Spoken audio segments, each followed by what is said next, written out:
ওয়ালাইকুম সালাম। শোনা যাচ্ছে কিনা একটু জানাবেন, যে শুনতে পাচ্ছেন কিনা।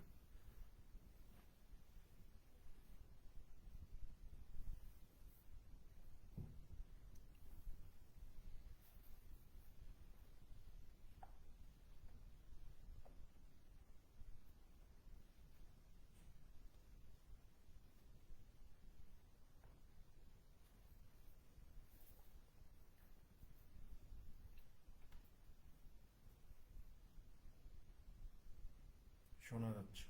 ওকে, ফাইন।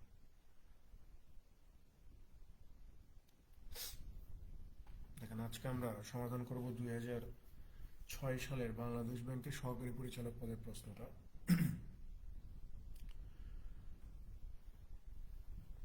দেখেন, শুরু করি।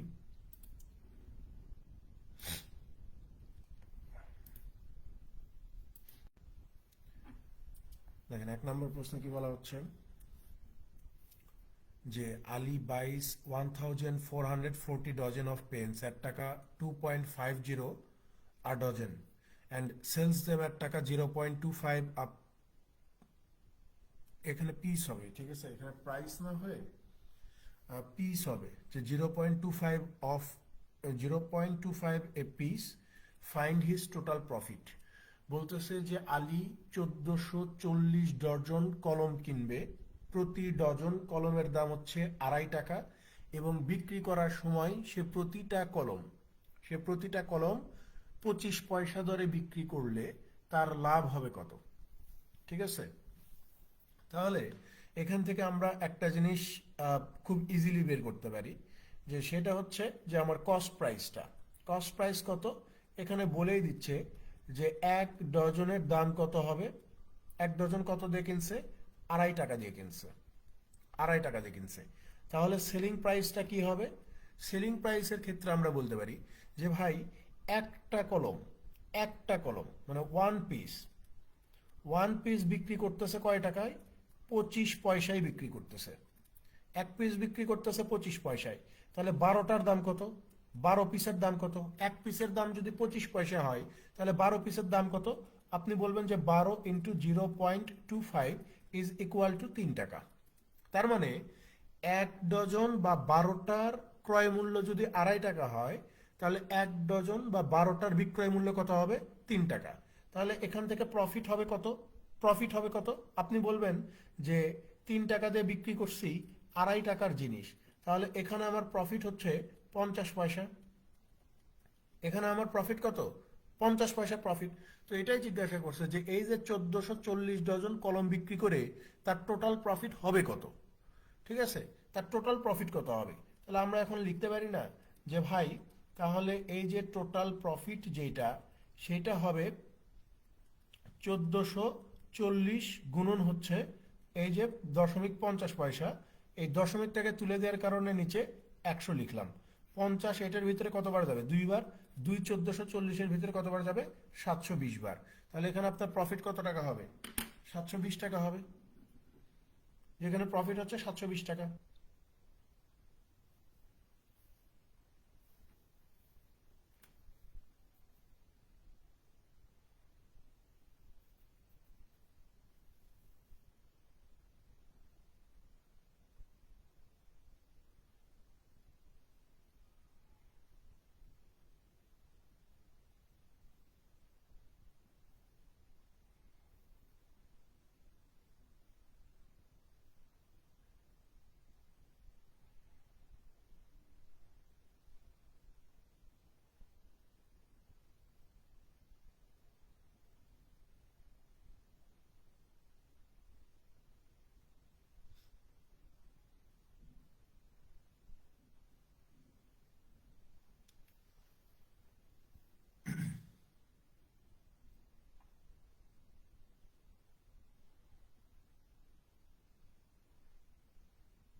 পরেরটাতে চলে যান, 2 নম্বর।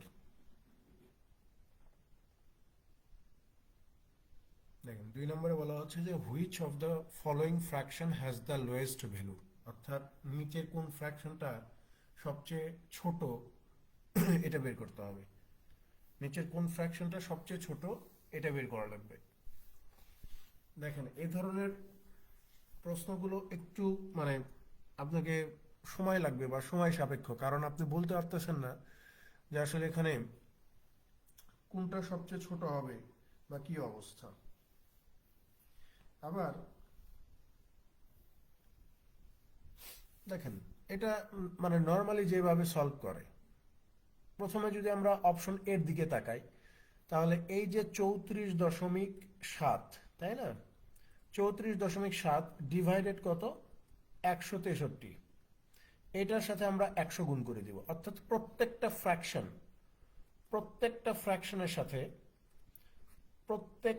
ফ্র্যাকশনের সাথে আমরা কি করব, 100কে গুণ করে দিব।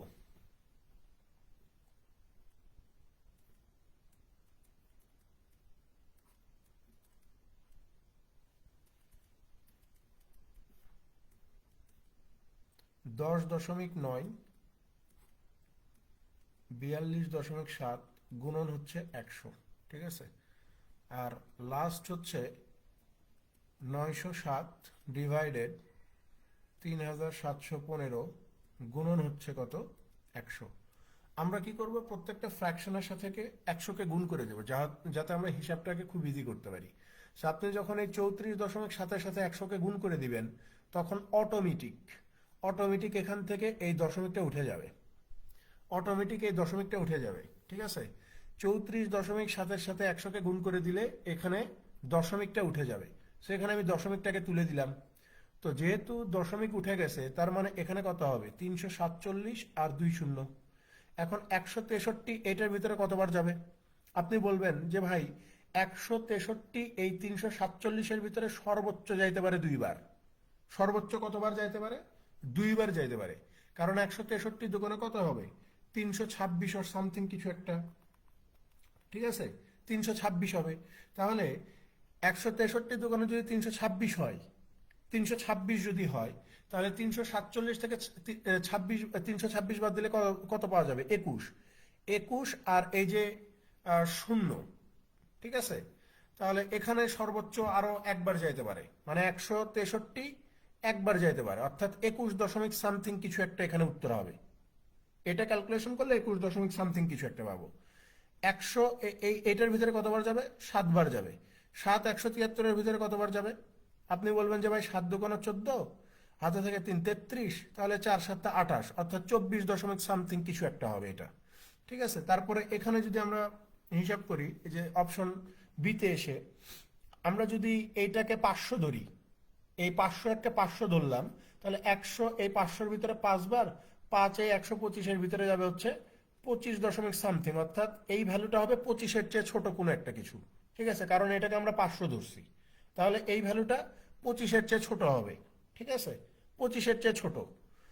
তারপরে এখানে যদি আসেন, এখানে আসলে এই যে এই দশমিক আর এই দশমিককে ক্যান্সেল আউট করে দিতে পারেন। ক্যান্সেল আউট করে দিলে এখানে 10,900 হবে। 10,900 এই 427 দিয়ে যদি ভাগ করে দেন, তাহলে 1090-এর ভিতরে এটা যাবে সর্বোচ্চ দুইবার।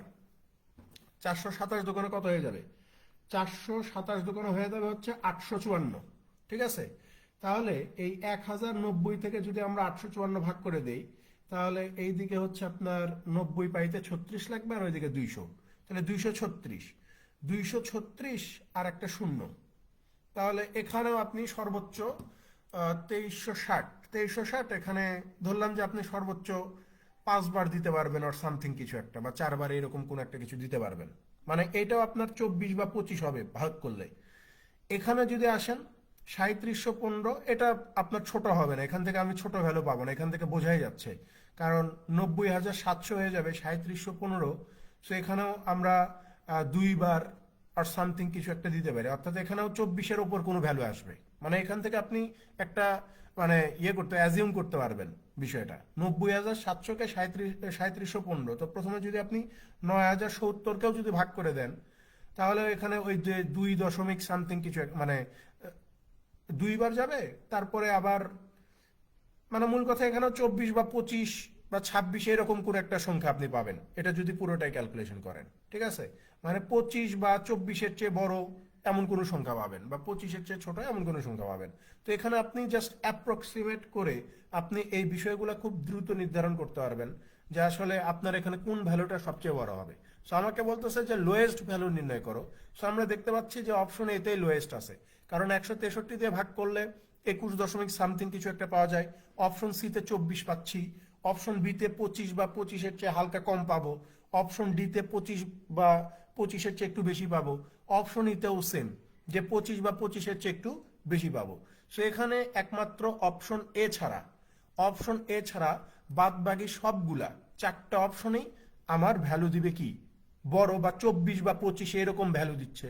সো এখানে অপশন এই উত্তর হবে, কারণ অপশন এতে আমরা 21 দশমিক সামথিং কোনো একটা কিছু পাই। ঠিক আছে, সো অপশন এ উত্তর হবে এখানে।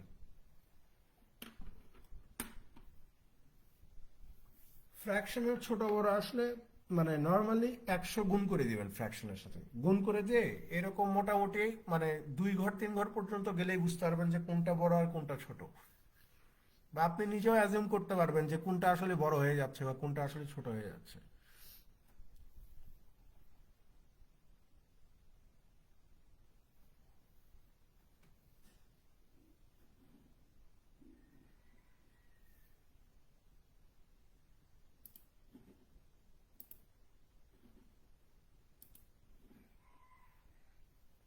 পরেরটাতে চলে যান, 3 নম্বর।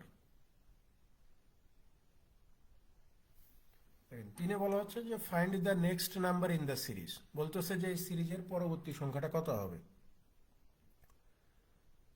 আচ্ছা, এখানে দেখেন মূলত 2টা সিরিজ আছে, 2টা।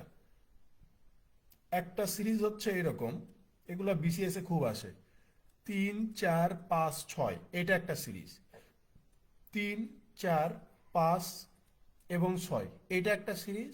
আর দ্বিতীয় একটা সিরিজ হচ্ছে আপনার এই যে 6 9 12।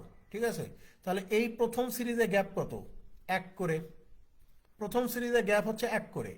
আর এই যে দ্বিতীয় সিরিজে গ্যাপ কত, 3 করে গ্যাপ। তাহলে 12-র 3 ঘর পরের সংখ্যা কত হবে, 15 হবে না, 15 হবে। সেখানে অপশন ডি উত্তর, অর্থাৎ এই যে এখানে 15 হবে।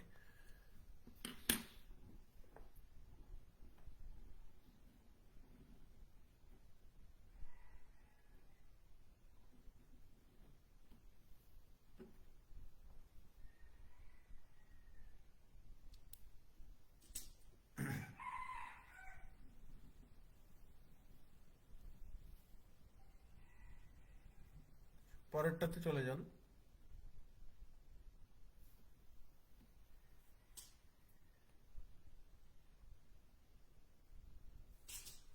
হ্যাঁ, 4 নম্বরে কি বলতেছে যে a man travels 4 miles north, 12 miles east and then 12 miles north, how far to the nearest mile is he from the starting point. বলতেছে যে একজন মানুষ 4 মাইল নর্থে যাবে, তারপরে 12 মাইল ইস্টে যাবে, তারপরে আবার 12 মাইল নর্থে যাবে, তাহলে সেই স্টার্টিং পয়েন্ট থেকে কত দূরে অবস্থান করতেছে। তাহলে আমরা যদি প্রথমে দিকটা নির্ণয় করে নেই যে এটা নর্থ, এটা সাউথ, এটা ওয়েস্ট, এটা হচ্ছে ইস্ট। তো এটা যদি আমার স্টার্টিং পয়েন্ট হয়, একটু মনোযোগ দিয়ে দেখেন, এইটা যদি আমার স্টার্টিং পয়েন্ট হয়, তো বলতেছে যে এখান থেকে 4 মাইল নর্থে যাব। তাহলে এখান থেকে লাইন সোজা করাই হচ্ছে সবচেয়ে কঠিন একটা ব্যাপার।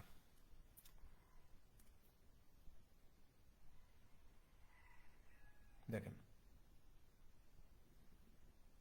এখান থেকে ধরেন যে এটা হচ্ছে 4 মাইল, অর্থাৎ প্রথমে আমি এই এ পয়েন্ট থেকে আমি বি পয়েন্টে গেছি।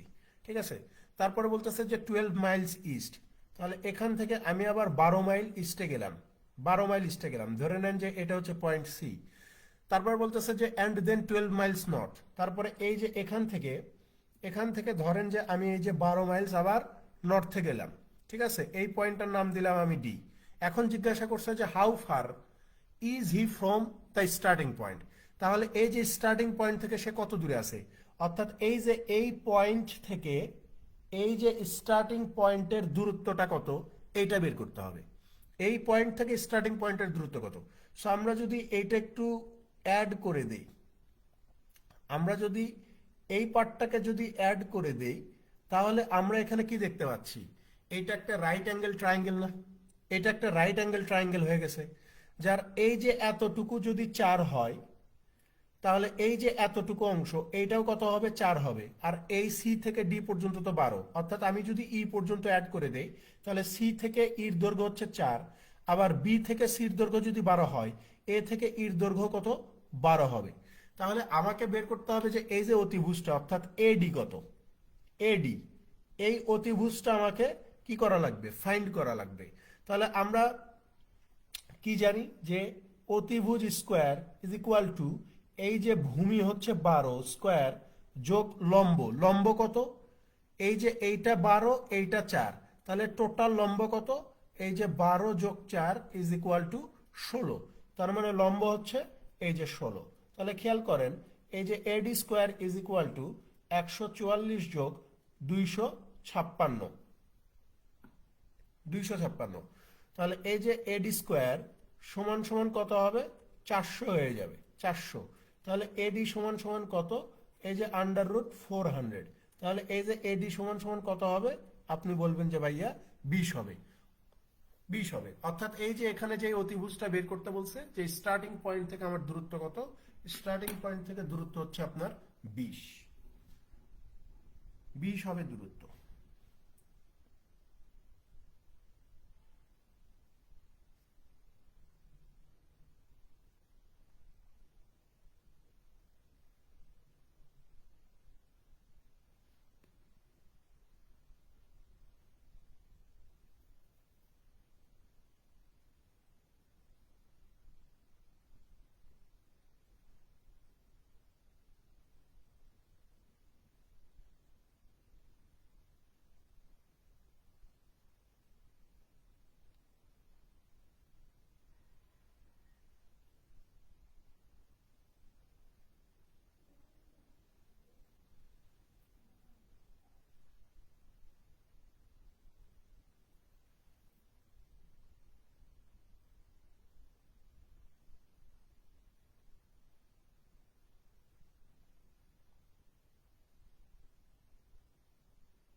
পরেরটাতে চলে যান।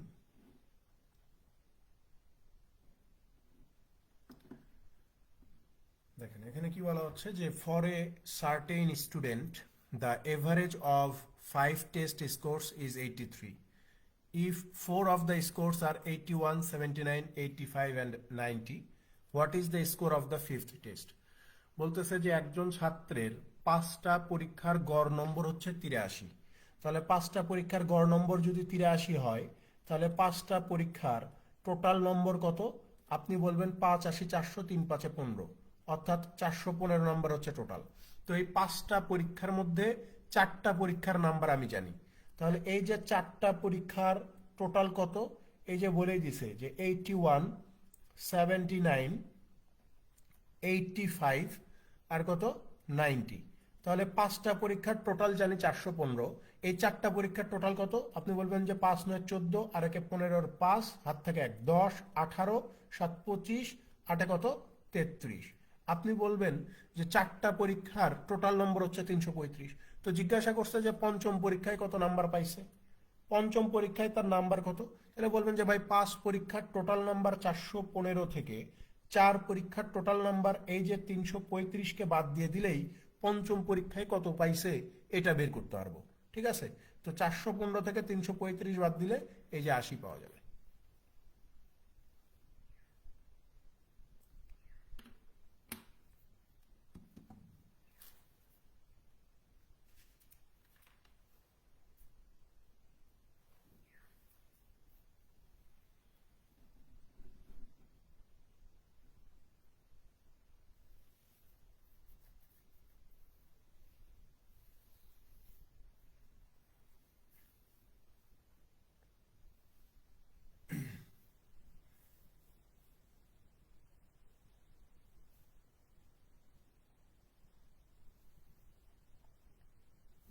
পরেরটাতে চলে যান, 6 নম্বর।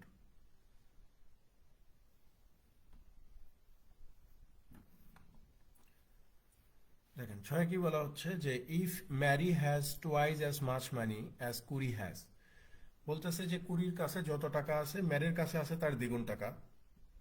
Who has three Times as much money as Sunny has, এই হু দ্বারা এখানে এই কুড়িকে বোঝানো হচ্ছে, যে বলতেছে যে সানির কাছে যত টাকা আছে কুড়ির কাছে আছে আবার তার 3 গুণ টাকা। What is the ratio of the amount of money Sunny has to the amount of money Mary has? তাহলে সানি এবং কুড়ির কাছে যত টাকা আছে তার অনুপাতটা কত, এটা বের করে দেখান। সানি এবং ম্যারির কাছে যত টাকা আছে তার অনুপাতটা কত, এটা বের করে দেখাইতে হবে।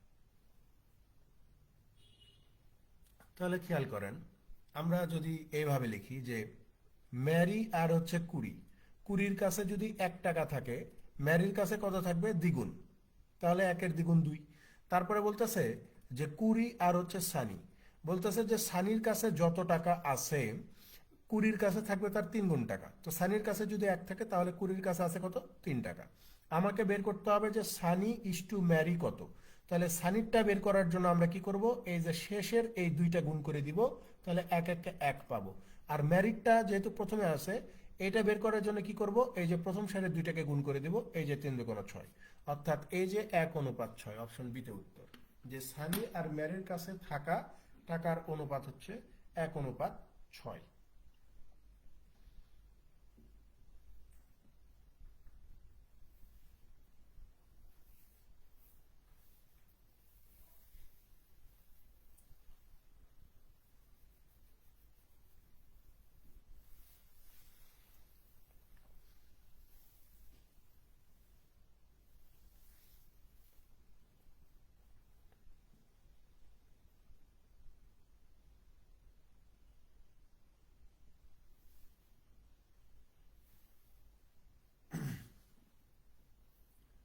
পরেরটাতে যান, 7 নাম্বার।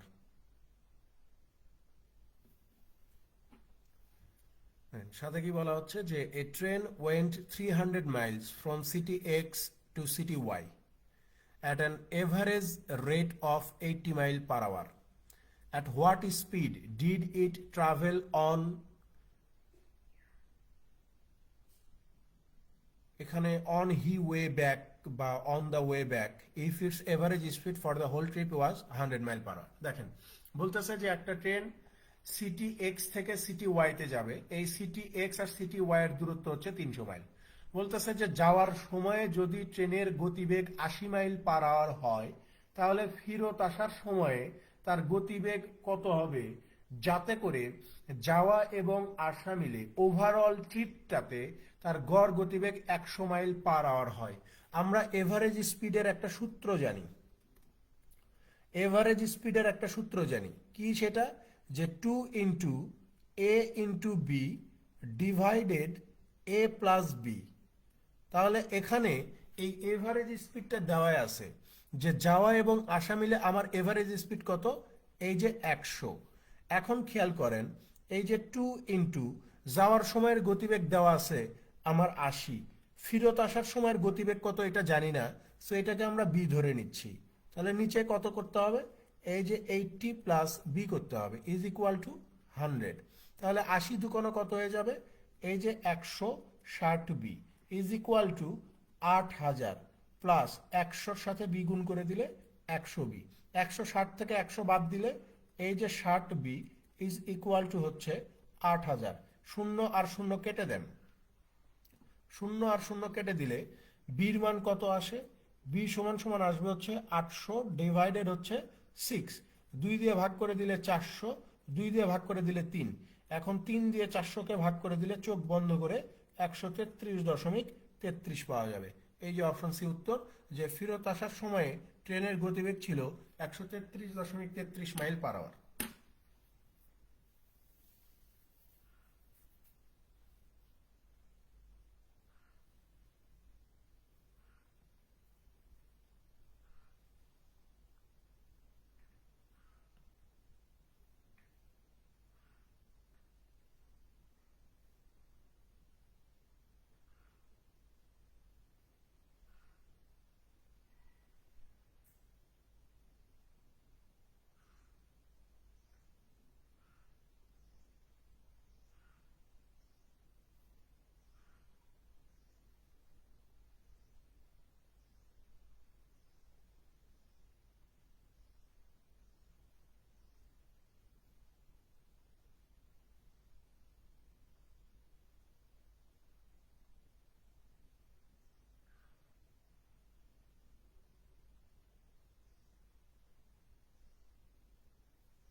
পরেরটাতে চলে যান।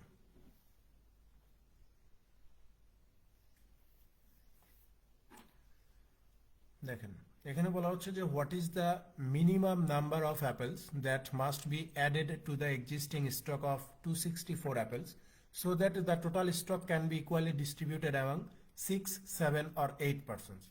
বলতেছে যে সর্বনিম্ন কত সংখ্যক আপেল এই 264টা আপেলের সঙ্গে যুক্ত করতে হবে যাতে করে আপনি 6, 7 এবং 8 জন ব্যক্তির মধ্যে আপেলগুলো সমান ভাগে ভাগ করে দিতে পারেন।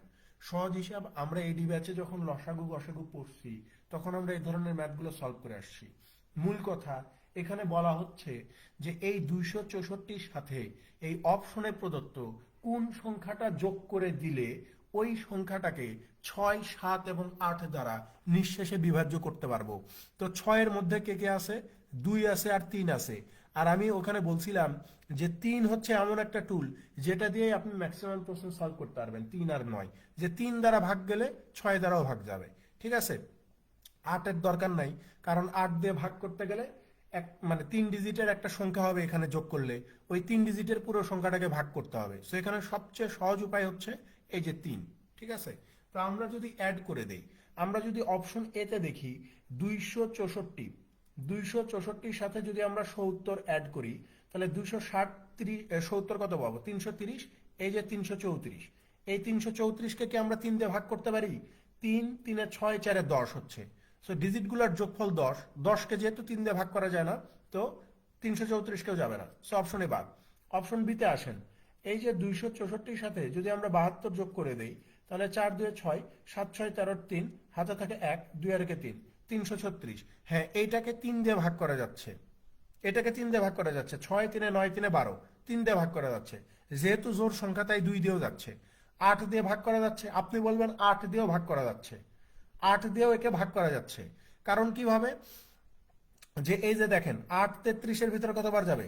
4 8 32, হাতে থাকে 1, 1 8 6 16, 8 2 16, 8 দিয়েও যাচ্ছে। 7 দিয়ে কি যাচ্ছে? 7 দিয়ে কি একে ভাগ করা যায়? আপনি বলবেন যে ভাই 4 7 28, হাতে থাকে 5, 5 8 6 56, 7 8 56, 7 দিয়েও যাচ্ছে। তার মানে এই সংখ্যাটাকে 6 7 8 তিনটা দিয়ে ভাগ করা যায়।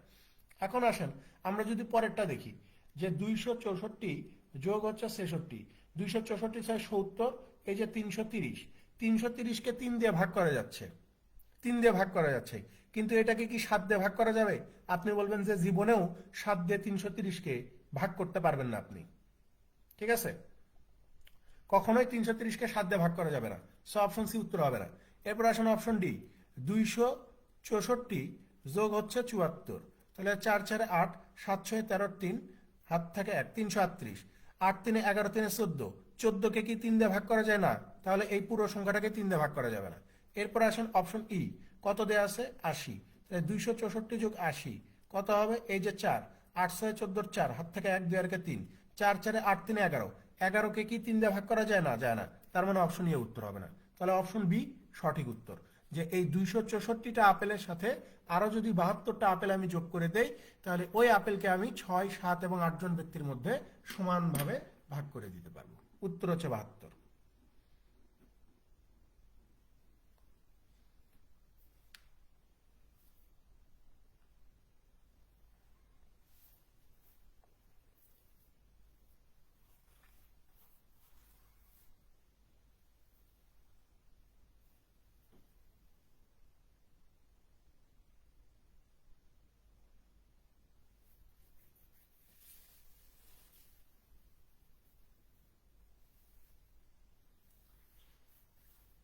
পরেরটাতে চলে যান, 9 নাম্বার।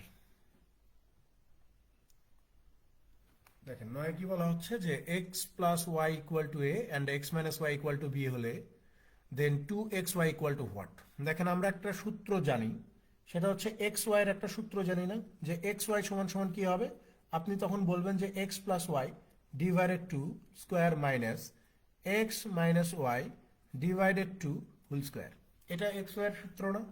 এটা এক্স ওয়াই এর সূত্র। তো আমাকে এখানে শুধু কি জিজ্ঞাসা করছে? যে 2xy। তাহলে আমি জাস্ট কি করে দিব? আমি জাস্ট এই এক্স ওয়াই এর সাথে 2কে গুণ করে দিব, আর এদের সাথে আমি এই যে 2 গুণ করে দিব, তাইলে তো এটা 2xy এর সূত্র হয়ে গেল। এখন খেয়াল করে দেখেন এক্স প্লাস ওয়াই এর মান কত দেওয়া আছে? এ দেওয়া আছে, তার মানে হচ্ছে a/2 square minus x minus y এর মান কত দেওয়া আছে, বি দেওয়া আছে, তাহলে এই যে b by two whole square গুণন কত, এই যে 2, তাহলে এটা কত হবে square by 4 minus b square by 4, এখানে কত গুণন হচ্ছে 2। খেয়াল করে দেখেন, এখানে যদি আমরা 4 আর 4 এর লসাগু করে দেই তাহলে আপনি পাবেন কত, স্কোয়ার মাইনাস বি স্কোয়ার গুণন কত, এই যে 2, 4 লিখতেছি, গুণন কত 2। তাহলে খেয়াল করে দেখেন 2 এই 4 এর ভিতরে কতবার যাবে, 2 বার যাবে। তাহলে আপনি বলতে পারেন না যে square minus b square divided 2, এটা বলতে পারেন কিনা, অবশ্যই বলতে পারেন। তাহলে এটাই উত্তর হবে।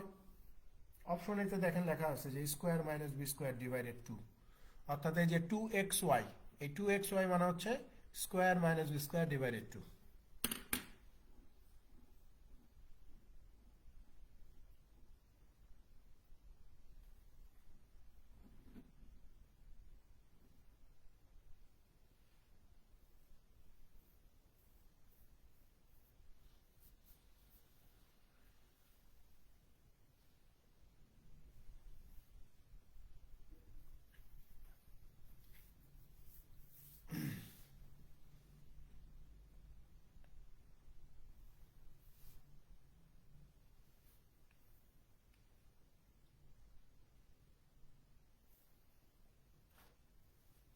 পরেরটাতে চলে যান।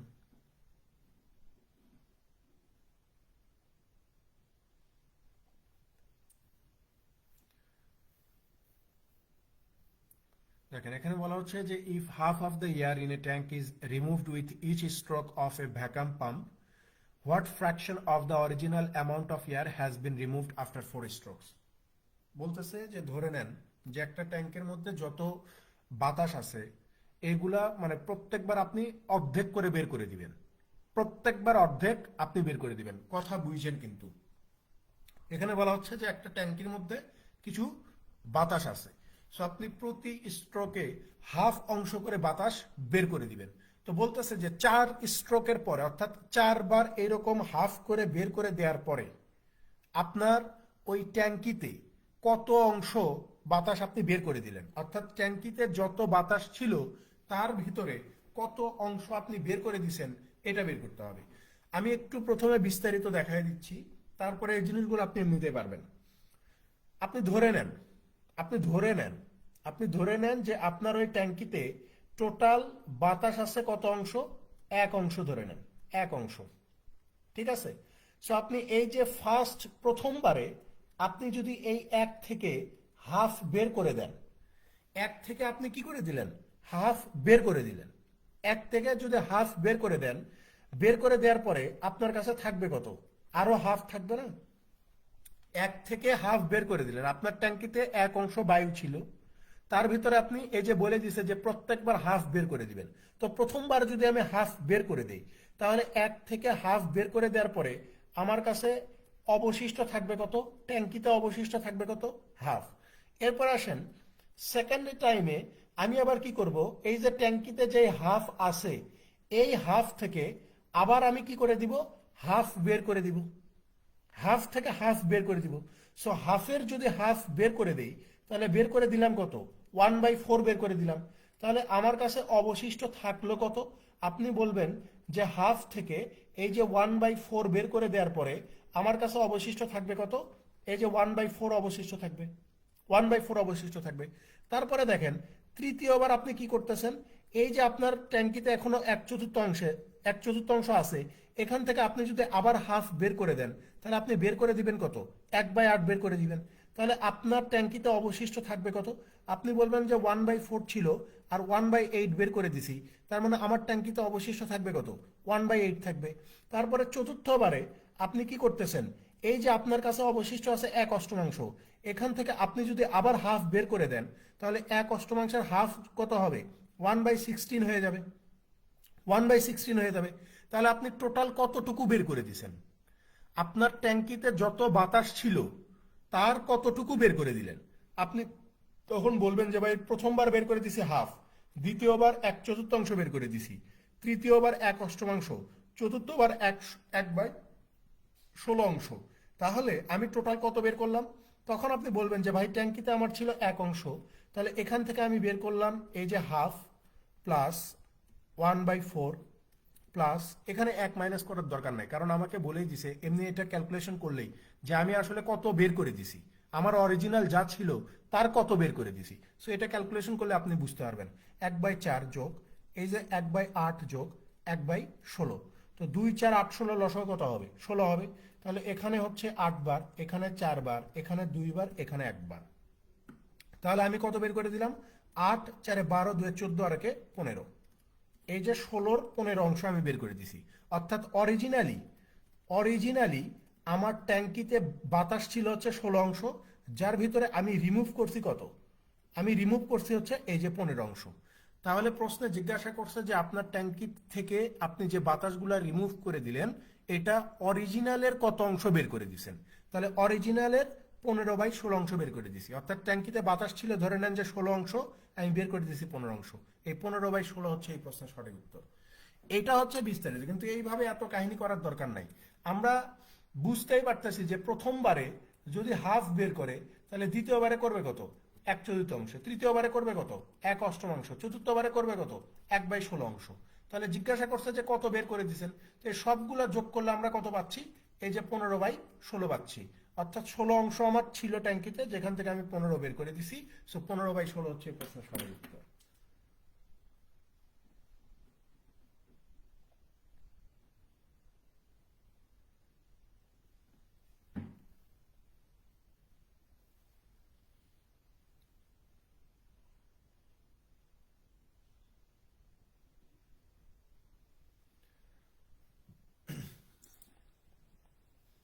হওয়ারই কথা, এবং এটা না হইলে আবার আন্দোলন হবে। ঠিক আছে? সো এটা নিয়ে কাজ করতেছে, এই জন্য 22 সাল ভিত্তিকের পরীক্ষার ডেট কিন্তু এখনো দেয় নাই। তাছাড়া এতদিনে 22 সাল ভিত্তিক পরীক্ষা শুরু হয়ে যেত, কারণ নভেম্বর তো শেষের দিকে। আজকে কত তারিখ? আজকে হচ্ছে নভেম্বরের 19 তারিখ। তার মানে পরীক্ষা শুরু হয়ে যাওয়ার কথা না, হিসাব অনুযায়ী। যেহেতু এই সময়ে অক্টোবর নভেম্বরের দিকেই কম্বাইন্ডের পরীক্ষা হয়, সো পরীক্ষাগুলো যেহেতু হচ্ছে না, তার মানে এটার জন্য ওরা ওয়েট করেছিল। আমার অনেক স্টুডেন্টই আবেদন করতে পারে নাই 22 সাল ভিত্তিকে। ঠিক আছে? সো এরকম আরো অনেকে আছে যারা আবেদন করেনি বয়সের কারণে, তারা আবেদন করতে পারবে এবং তাদের আবেদনটা নিবে।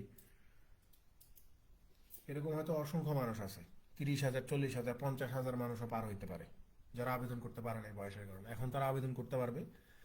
সো রিসার্কুলার হওয়ার সম্ভাবনা বেশি, এবং এটা হবে হয়তো।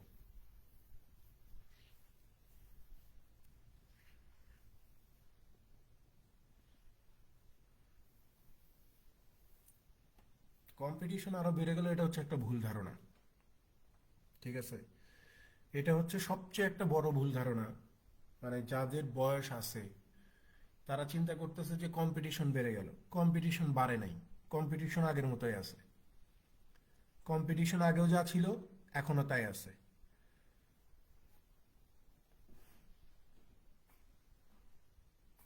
কম্পিটিশন বাড়ার কিছু নাই। আপনার যদি মানে প্রতিযোগীর সংখ্যা বেড়ে যায় তাইলে কি কম্পিটিশন বেড়ে যাবে?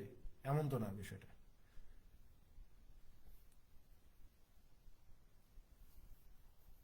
এখন এখানে একটা জিনিস বন্ধ করলে ভালো হতো, যে যারা একটা জবে আছে তারা আর পরীক্ষা দিতে পারবে না। ঠিক আছে? এখন ওই জিনিসটা, এখন সেটা তো আপনার বাংলাদেশ ব্যাংকেও হয়। আপনারা কি জানেন? আপনারা এই বিষয়টা জানেন না যে বাংলাদেশ ব্যাংকে যারা, ধরেন যে আপনি অফিসার হিসেবে ঢুকছেন, অফিসার হিসেবে 30 বছর বয়সে ঢুকছেন, কিন্তু আপনি অফিসিয়াল ক্যান্ডিডেট হিসেবে 32 বছর পর্যন্ত পরীক্ষা দিতে পারবেন। তার মানে যা, ধরেন যে যে অফিসার হিসেবে এর আগে ঢুকছে ওর বয়স শেষ, কিন্তু সে বাংলাদেশ ব্যাংকে চাকরি করে বিধায় 32 বছর পর্যন্ত চাকরি পরীক্ষা দিতে পারে, বাংলাদেশ ব্যাংকের শুধু। এরকম অনেক মানুষ আছে যারা বাংলাদেশ ব্যাংকে চাকরি করে, ক্যাশ অফিসার অফিসার বয়স শেষ, তারা 32 পর্যন্ত পরীক্ষা দিয়ে আবার রেডি হয়। তাহলে ও তো চাকরি পাইছেই একটা, তাই না? সো ওই ক্ষেত্রে আপনার ইয়েটা বাড়তে পারে, বা ওই ওই ট্রেন্ড তো অনেকদিন আগে থেকে চালু আছে। যেমন আমি ব্যক্তিগতভাবে এমন মানুষকে চিনি। ঠিক আছে? ওই ট্রেন্ড তো অনেক আগে থেকে আছে। এবং বাংলাদেশ ব্যাংকে যদি আপনি অন্যান্য ইয়ের কথা বলেন, ব্যাংকের কথা বলেন, মানে রাষ্ট্রায়ত্ত ব্যাংকগুলোর কথা বলেন, ওখানে তো কম্পিটিশন অনেকদিন আগেই বাড়ছে। জবে থেকে বুয়েটের পোলাপান এসে জয়েন করা শুরু করছে বা প্রকৌশল বিশ্ববিদ্যালয়ের পোলাপান এসে সব ব্যাংকের পরীক্ষা দেওয়া শুরু করছে, তখন থেকেই কম্পিটিশন বেড়ে গেছে। সো আপনি আমি চাইলেই বুয়েটের পোলাপানকে বিট করতে পারবো না, আইবি এর পোলাপানকে বিট করতে পারবো না। ঠিক আছে, কম্পিটিশন আগে থেকেই বাড়ানো আছে।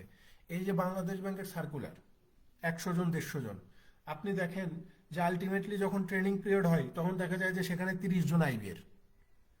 ঠিক আছে, 30 জন আইবি এর। তাহলে 100 জন যদি নেয় তার মধ্যে 30 জন যদি আইবি এর হয়, তাহলে বাদ বাকি 70 জন হচ্ছে অন্যান্য জায়গায়। ঢাকা বিশ্ববিদ্যালয়ের 10টা, রাজশাহী বিশ্ববিদ্যালয়ের 5টা, চিটাগাংয়ের 8টা, খুলনার 2টা, রাজশাহী ধরে নেন বরিশালের 4টা, এরকম করে তো, তাই না? কম্পিটিশন আগেও যা ছিল এখনো তাই থাকবে। এইগুলা চিন্তা করে নিজেকে ইয়ে কইরেন না। ঠিক আছে, কম্পিটিশনটা নিজের সাথে করেন যে আপনি আসলে কতটুকু, গতকালকে যা ছিলেন আজকে আপনার অবস্থান কোথায়। আলটিমেটলি পরীক্ষায় আগেও 10,000 12,000 বা 15,000 মানুষ টিকাইতো, এখনো তাই টিকাবে। আগে যারা টিকতো এখনো ঠিক তারাই টিকবে। ঠিক আছে, এর ব্যত্যয় ঘটবে না।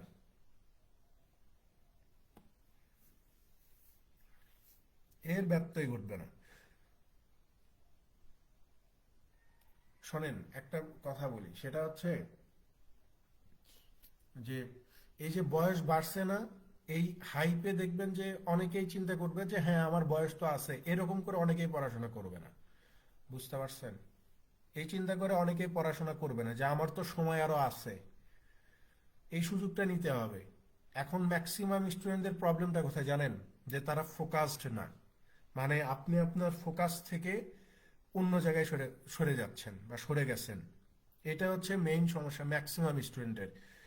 আপনার মানে আপনার সফলতা তখনই আসবে যখন আপনার ফোকাস ঠিক থাকবে, আপনি যখন কনসিস্টেন্সি মেনটেন করবেন। তাছাড়া আপনার সফলতা আসবে না। বয়স 35 করুক 40 করুক, উন্মুক্ত করে দেখ, যাই করে দেখ না কেন, সো আপনাকে ফোকাসড থাকতে হবে। 6 মাস 7 মাস 1 বছর 2 বছর যতদিন চাকরি না হয়। এবং সবচেয়ে আনন্দের বিষয় হচ্ছে এটা যে খুব কম সংখ্যক মানুষ আছে যারা ফোকাসড থাকতে পারে, কনসিস্টেন্সি বজায় রাখতে পারে। ঠিক আছে, এরকম মানুষের সংখ্যা খুব কম। আপনি যদি টানা 6 দিন, ধরলাম যে টানা 6 দিন আপনি 10 ঘন্টা করে পড়লেন, সপ্তম দিনে দেখবেন যে আপনি আর পড়তে পারতেছেন না। আপনার সামনে হয় গুরুত্বপূর্ণ কোনো একটা কাজ থাকবে, কোনো বন্ধুর বিয়ে থাকবে, খালার বিয়ে থাকবে, মামার বিয়ে থাকবে। ঠিক আছে, মামার বাড়িতে দাওয়াত থাকবে, এই থাকবে সেই থাকবে। ওই যে সপ্তম দিনে আপনি আপনার ফোকাস থেকে সরে গেলেন, আপনাকে পড়াশোনা থেকে ছিটকে দেওয়ার জন্য ওই একদিনই যথেষ্ট। ঠিক আছে, তো এখন ম্যাক্সিমাম স্টুডেন্টদের সমস্যা হচ্ছে যে তারা ফোকাসড না। এই সুযোগটা নিতে হবে। এখন সবাই পড়ে, সবাই পড়ে। আর এই যে পরীক্ষা যদি ধরে নেন, কথার কথা, যে আইবিএ নেওয়ার চিন্তা ভাবনা হচ্ছে, আইবিএ নিলে বিষয়টা আরো বেশি ইয়ে হবে, তখন আবার ম্যাক্সিমাম ছেলেবেলে অন্যদিকে চলে যাবে যে না আমার আইবিএ হবে না, হুদাই এখানে ট্রাই করে লাভ নাই, আমার বয়স যেহেতু বাড়ছে, আমার একটা চাকরি লাগবে, আমি অন্য একটা চাকরি করি। ঠিক আছে, ব্যাংকের প্রিপারেশনে আপনারা যারা আছেন, ঠিক আছে, ব্যাংকে আগে হয়তো 1,30,000 1,20,000 মানুষ পরীক্ষা দিত, এখন সর্বোচ্চ পরীক্ষা দিবে 2 লাখ। ব্যাংকের প্রিপারেশন সবাই নেয় না, ব্যাংকের প্রিপারেশন সবাই নিতে আসে না, নিতে আসলেও 2 মাস পরে তারা বিমুখ হয়ে ফিরে যায়। ব্যাংক এত সহজ না, আবার এত কঠিনও না। ঠিক আছে, ব্যাংক এত সহজ না আবার এত কঠিনও না, দুইটাই আছে। এখন ম্যাক্সিমাম ছেলেপেলে আসবে ব্যাংকের জন্য, এসে ফিরে যাবে যখন দেখবে যে ম্যাথ কঠিন। এটার চেয়ে বিসিএস এর ম্যাথ সহজ, অন্যান্য ম্যাথ সহজ, আমি অন্যগুলা করবো ভাই, এটা করবো না। ঠিক আছে, তখন এমনিতেই ফিরে যাবে। অনেক কিছু বিষয় আছে, সো এইগুলা কখনোই ভাববেন না যে কম্পিটিশন বেড়ে গেছে আমার তো হবে না, এই হবে সে হবে, এগুলা চিন্তা করেন না।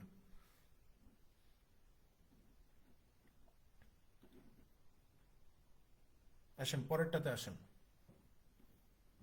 কম্পিটিশন আগের মতোই আছে, ওই আপনাকে বাংলাদেশ ব্যাংকে চাকরি পাইতে হলে ওই বুয়েট আইবের ছেলেপেলের সাথে কম্পিটিশন করতে হবে, এটার কোনো ব্যত্যয় ঘটবে না। ঠিক আছে, কারণ ওরা যারা চাকরি পায় মোটামুটি খুব কম সংখ্যক মানুষ আছে যাদের বয়স বেশি, তাছাড়া সবাই ফ্রেশ গ্রাজুয়েট, হয়তো 2 বছর আগে গ্রাজুয়েশন কমপ্লিট করছে, বিদেশ যায় না, বিদেশ যাবে না, দেশে চাকরি করবে। ঠিক আছে, এরকম ছেলেপেলের সাথে আপনাকে কম্পিটিশন করতে হবে, এটা মাথায় রাখেন। আপনার কম্পিটিশন হবে ওদের সাথে, আর আপনার সাথে যারা আছে বিভিন্ন বিশ্ববিদ্যালয়ে, এদেরকে আপনি বাদ দেন, যে এদেরকে আপনি বিট করতে পারবেন, কিন্তু ওদেরকে বিট করা একটু কঠিন হবে। বুয়েটের একটা ছেলেকে, আইবির একটা ছেলেকে আপনি আমি চাইলেই বিট করতে পারবো না, এত সহজ বিষয় না। ঠিক আছে, আসেন এখানে কি বলা হচ্ছে যে K produces 100 parts twice as fast as G does. G produces 100 parts in 40 minutes. If each produces parts at a constant rate, how many parts will keep K produces in 6 minutes. বলতেছে যে K K আপনার twice as fast as G does. Okay fine. বলতেছে যে কে জির তুলনায় দ্বিগুণ গতিতে 100টা জিনিস প্রডিউস করতে পারে। কথা বুঝছেন? কে জির চেয়ে দ্বিগুণ গতিতে 100টা জিনিস তৈরি করতে পারে। বলতেছে যে জি 100টা জিনিস তৈরি করতে 40 মিনিট সময় নেবে।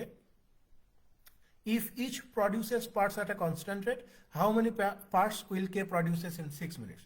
বলতেছে যে জি 100টা জিনিস তৈরি করতে যদি 40 মিনিট সময় নেয়, তাহলে কে 6 মিনিটে ওই রকমের কতগুলো প্রোডাক্ট প্রডিউস করতে পারবে। কে 6 মিনিটে ওই ধরনের কতগুলো প্রোডাক্ট প্রডিউস করতে পারবে, এটা জিজ্ঞাসা করছে। এখানে এই যে প্রথম লাইনেই এই যে জি এবং কে, এই দুইজনের ইফিসিয়েন্সি নিয়ে কথা বলা আছে, যে জি যত গতিতে কাজ করবে, কে করবে তার দ্বিগুণ গতিতে কাজ। তাহলে আমি যদি ধরে নেই যে জি কাজ করবে 1 গতিতে, তাহলে কে কাজ করবে কত গতিতে? 1-এর দ্বিগুণ, অর্থাৎ 2 গতিতে কাজ করবে। তাহলে এইটা আমার কি? এইটা হচ্ছে আমার ইফিসিয়েন্সি। এইটা হচ্ছে আমার ইফিসিয়েন্সি। আমরা এর আগেও এই ধরনের ম্যাথ সলভ করছি, সেখানে বলছি যে ইফিসিয়েন্সির সাথে টাইমের একটা সম্পর্ক আছে। সম্পর্কটা কি? উল্টো সম্পর্ক। অর্থাৎ ইফিসিয়েন্সি যদি 1:2 হয়, তাহলে টাইমের অনুপাত কত হবে? 2:1 হবে। তো আমরা এখানে দেখতে পাচ্ছি যে জি 100টা জিনিস প্রডিউস করবে কয় মিনিটে? 40 মিনিটে। এখানে জির সময় কত বলা আছে? 2 বলা আছে। তাহলে আমাদের বোর্ডে জির যেই সময়টা হচ্ছে 2, প্রশ্নে সেটা কত? 40। তাহলে এই যে 2 সমান সমান যদি 40 হয়, তাহলে 1 সমান সমান কত হবে? আপনি বলবেন যে 20। অর্থাৎ 100টা জিনিস প্রডিউস করতে জির যেখানে 40 মিনিট লাগে, সেখানে কের সময় কত লাগবে? এই যে 20 মিনিট সময় লাগবে। কারণ 2 পার্ট 40 হলে 1 পার্ট 20 হবে। তাহলে আমরা বলতে পারি যে ভাই কে 20 মিনিটে 20 মিনিটে প্রডিউস করতে পারে 100টা প্রোডাক্ট। আমাকে জিজ্ঞাসা করছে যে কে 6 মিনিটে কতগুলো করতে পারবে। তাহলে 6 মিনিটে করতে পারবে এই যে 100 গুণন 6 ডিভাইডেড হচ্ছে 20, এখানে যাবে 5 বার, 5 আর 6 কতবার হবে? 30। অর্থাৎ কে 6 মিনিটে এই 30টা প্রোডাক্ট প্রডিউস করতে পারবে। 30 হচ্ছে এই প্রশ্নের সঠিক উত্তর।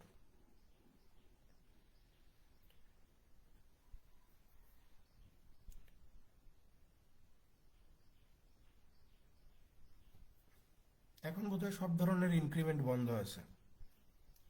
4টা ফার্স্ট ক্লাস থাকলে একটা করে ইনক্রিমেন্ট দিত, এগুলো বন্ধ আছে। বা বাইরে যাওয়ার বিষয়টা স্কলারশিপের, ওইটাও বোধহয় বন্ধ আছে। আমি জানি না, শিওর না, তবে এর আগে শুনছিলাম যে এগুলো বন্ধ করে দিছে। যখন রিজার্ভ কমে গেল তখন এগুলো সুযোগ সুবিধা বন্ধ করে দিছে। আপনি স্কলারশিপে অস্ট্রেলিয়া যাইতে পারবেন বা জাপানে যাইতে পারবেন, ইন্টারন্যাশনাল ইউনিভার্সিটি অফ জাপানে যাওয়া যায়। এগুলো আগে সুবিধা ছিল। বা আপনি বিআইবিএম থেকে এমবিএম করতে পারবেন লিয়েন ছুটি নিয়ে। 2 বছরের লিয়েন ছুটি নিয়ে ইয়ে করা যায়, এমবিএম করা যায়। এবং ওই 2 বছরে আপনার বিআইবিএম এর সমস্ত খরচ বাংলাদেশ ব্যাংক বহন করবে, পাশাপাশি স্যালারি তো পাবেনই, এবং আপনার প্রমোশন যথা নিয়মেই হবে। এই নিয়মগুলো এখন আছে কিনা আমি জানি না।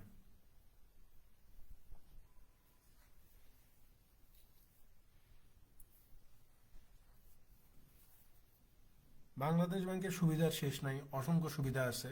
ঠিক আছে, 10টা সুবিধা বন্ধ হলে তার বিপরীতে আরো অনেক সুবিধা পাওয়া যায়। আর সবচেয়ে বড় কথা যে কাজের পরিবেশ, কাজের পরিবেশ ভালো, কাজের তেমন কোনো প্রেশার নাই। ঠিক আছে, হেড অফিসগুলোতে অনেক প্রেশার, হেড অফিসে প্রেশার আছে একটু। ঠিক আছে, আবার আপনি সদরঘাটের ব্রাঞ্চে যান, ওখানে কোনো প্রেশার নাই। ঠিক আছে, চিটাগাং অফিসে বা চিটাগাং ব্রাঞ্চে কিছু কিছু ডিপার্টমেন্ট আছে, প্রেশার আছে। ঠিক আছে, আবার কিছু কিছু ডিপার্টমেন্ট আছে কোনো কাজ নাই। আমি আমাদের এই বগুড়া ব্রাঞ্চে আমি যতদিনই গেছি, আমি ততদিন দেখছি যে মানে খুব রিল্যাক্স মুডে তারা বসে আছে। বা কাজ করলেও মানে যে অ্যাসাইন করা যে কাজ থাকে, হয়তো দিনে আধা ঘন্টা কাজ করলেই হয়ে যায়। ঠিক আছে, অনেক সুবিধা আছে, তেমন কোনো প্যারা নাই।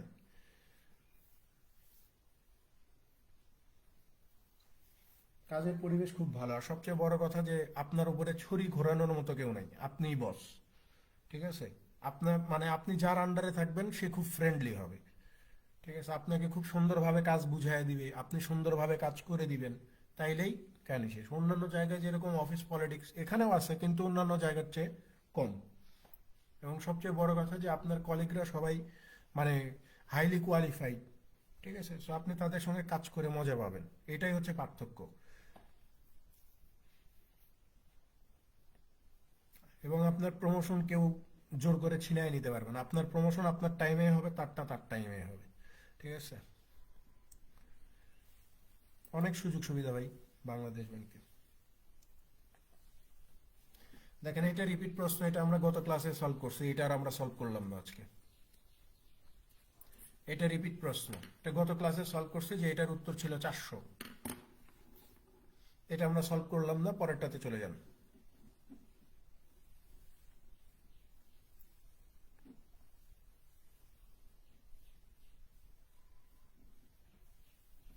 দেখেন, এখানে বলা হচ্ছে যে if 3 - 2x is less or equal 7, দেন কত। দেখেন, এগুলা খুব সহজ জিনিস। এখানে বলতেছে যে 3 - 2x less than or equal to 7। তাহলে এখান থেকে আমরা বলতে পারি যে -2x লেস অর ইকুয়াল এই যে 7 - 3, তাহলে এই যে -2x লেস অর ইকুয়াল কত, 4, তাই না? তাহলে আমরা বলতে পারি যে -x লেস অর ইকুয়াল 4/2। তাহলে এই যে -x less than or equal কত, 2। এই এক্সপ্রেশনটা কোথাও নাই, কিন্তু আমার এই যে এই এক্সপ্রেশনটা দেওয়া আছে, অর্থাৎ এইটাকে যদি আমি -1 দিয়ে গুণ করে দিই, এই লাইনটাকে যদি আমরা -1 দিয়ে গুণ করে দিই, তাহলে এখানে x পাবো, যে x is greater or less কত হবে, এই যে -2 হবে। এই যে দেখেন, অপশন ডি তে উত্তর দেওয়া আছে। যেহেতু এই এক্সপ্রেশনটা নাই, সো এটাকে -1 দিয়ে গুণ করে দিব। -1 দিয়ে গুণ করে দিলে এটা পজিটিভ হয়ে যাবে, তখন সাইনটা ঘুরে যাবে, আর এখানে -2। অর্থাৎ x is greater or less -2, sorry, x is greater or equal to -2।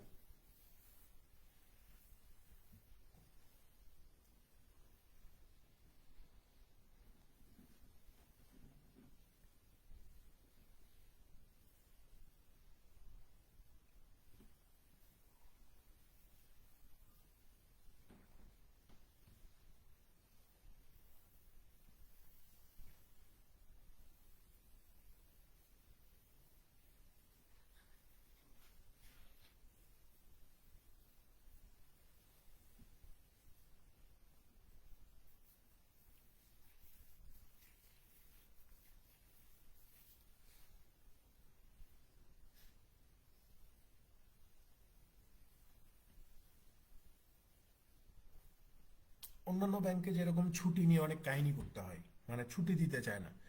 আপনি যদি সোনালী ব্যাংকের সিনিয়র অফিসার হন, প্রিন্সিপাল অফিসারও যদি হন, তারপরেও ছুটি নেওয়াটা খুব টাফ হয়ে যায়। আপনার যে প্রাপ্য ছুটি সেটাও দিতে চায় না অনেক সময়, যদি আপনার ব্রাঞ্চটাও এরকম ব্যস্ত হয়। বাট বাংলাদেশ ব্যাংকে এই প্যারাটা আমি কখনোই নিতে দেখি নাই, যে আমার ছুটি চাইছি, ছুটি পাই নাই, বা আমার একটা ইমার্জেন্সি, আমি 3 দিন অফিসে যাইতে পারবো না, এইটা নিয়ে কোনো ইস্যু ক্রিয়েট হয়েছে, বা এইটা নিয়ে মানে যাইতে দেয় নাই, এরকম হয় নাই।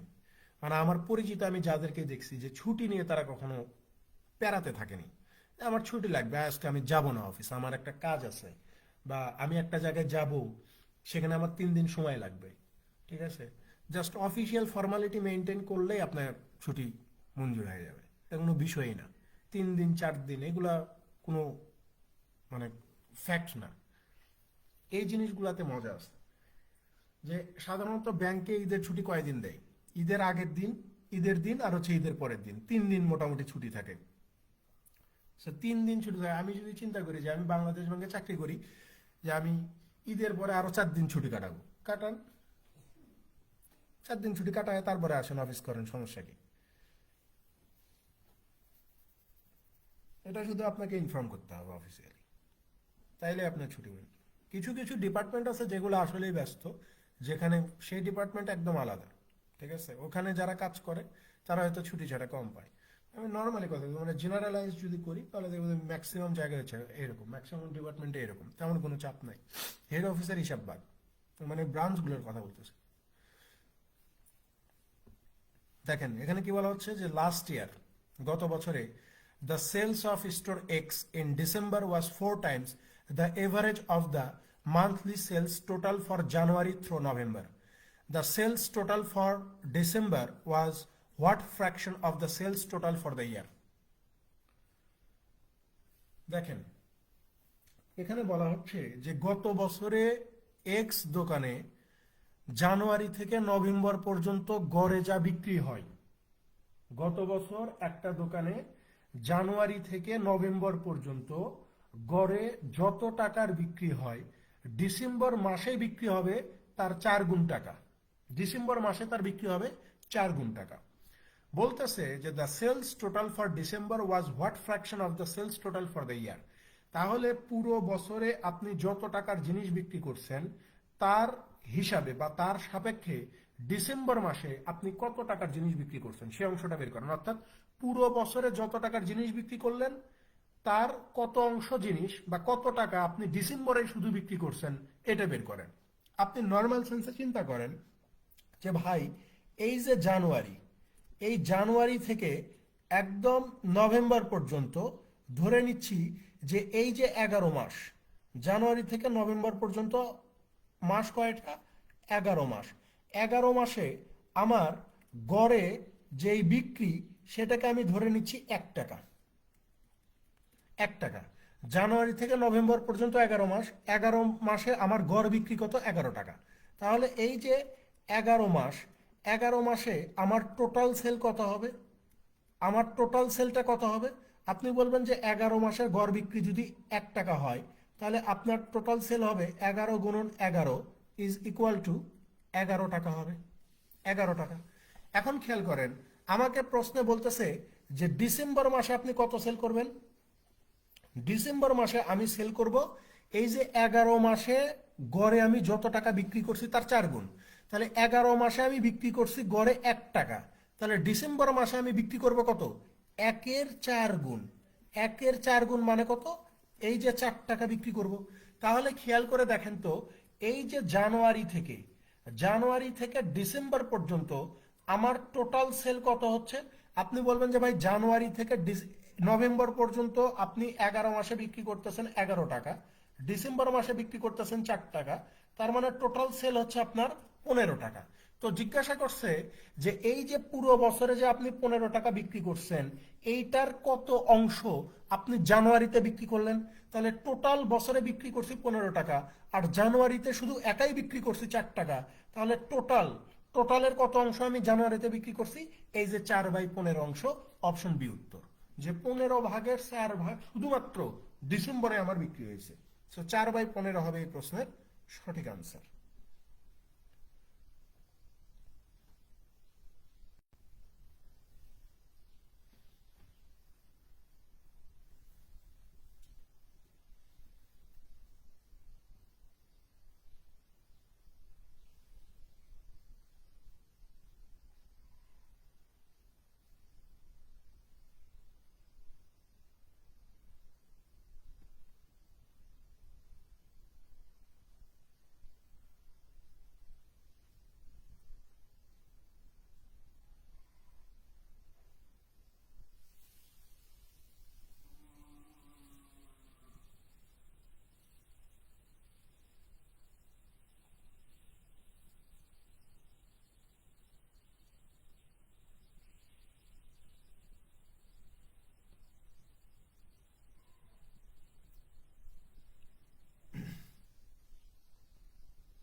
পরেরটাতে চলে যাই, 15 নম্বর।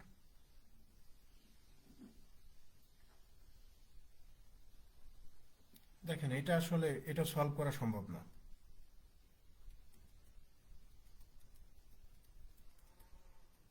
এটা অসম্ভব, এই প্রশ্ন সলভ করা যাবে না।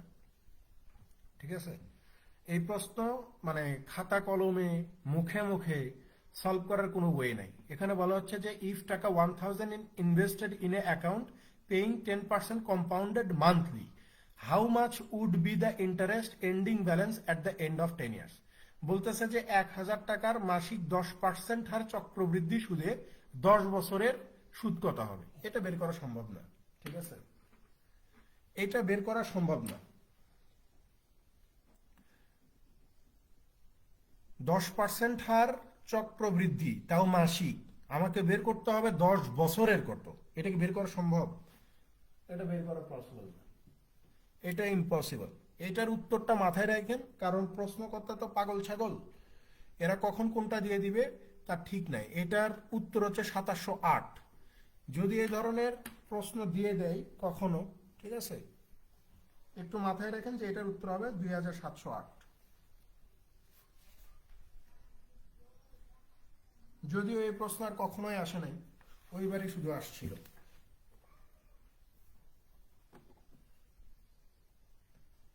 এমনিতেই 10 বছরের মানে বাৎসরিক চক্রবৃদ্ধি সুদ বের করাই মানে কঠিন হয়ে যায়, সেখানে আবার মাসিক চক্রবৃদ্ধি।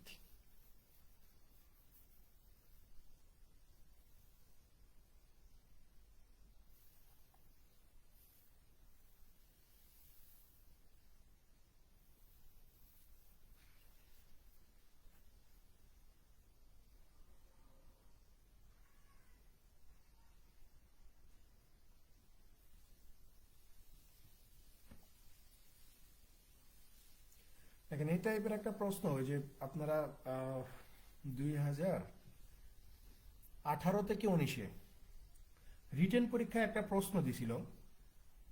রিটেন পরীক্ষাতে ওখানে সূত্র দিয়ে করার সময়ও বিষয়গুলো দেখা গেছে যে আপনার মানে উপরে পাওয়ার অনেক চলে আসছে। যেমন সূত্র দিয়ে করতে গেলে উপরে পাওয়ার আসে না, কখনো 2, 3, 4 এরকম পাওয়ার আসে। সো ওইটা যখন করতে গেছে তখন দেখা গেছে যে উপরে পাওয়ার 80/120 অর সামথিং কিছু একটা চলে আসতেছে, বুঝতে পারছেন? সো ওই প্রশ্নটা ছেলে পেলে অর্ধেক করে রেখে চলে আসছিল। আমার মনে হয় যে ওইটাতে অর্ধেকেই মার্কস দিছে, কারণ ওইটার পরে আর ক্যালকুলেশন আপনি করতে পারবেন না।